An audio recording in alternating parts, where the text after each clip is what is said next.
But now that they're arrested, the investigation is still ongoing. We want to make sure that the investigation addresses everything that happened that day. So it is still under investigation. First of all, bullying is never okay. This whole situation started with bullying and then it ended up with violence. I don't know how it's okay for individuals of our community to decide to go and assault another individual of the community and film it while they're doing it, and not one of them out of the four could decide that that was a problem or that was wrong. I think that is one of the first major problems to this whole incident. Although it did happen and it was very unfortunate, we as a community need to decide as adults, how is it that we want our young adults to act?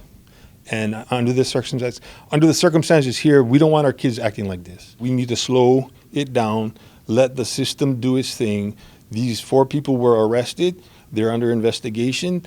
And when the investigation comes out and it's finished, I think everybody will be satisfied with the results. So everybody needs to be patient.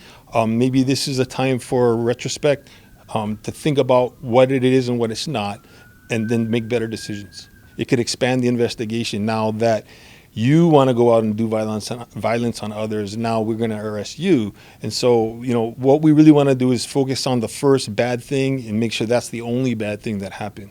We don't need any more bad things to come out of this one thing. Well, if you're a witness and or a victim, by all means, you call 911.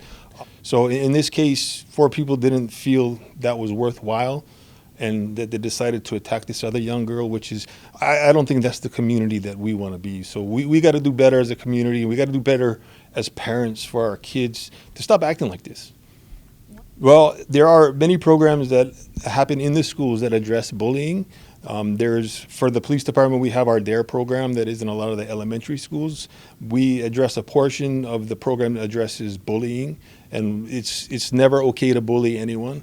And in that program, we also teach kids that it's okay to step in and protect the person who's being bullied.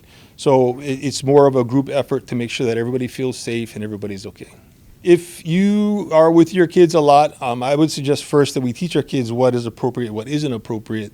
In that lesson, then our children would learn that if this thing that we're saying is not appropriate is happening to them, then it's okay to come to you as a parent and say, hey, this is going on, I might need some help. If you don't have that relationship with your kids, then maybe if your child is acting different in some way, one way or another, they become more withdrawn, then a conversation might have to happen between you and your child about, is everything okay? Is there something happening at school? And even those conversations could happen here and there throughout the week, just to make sure that things are going on, things are okay. It was good to see that the community was acting together in one common goal, in a belief that what happened was wrong.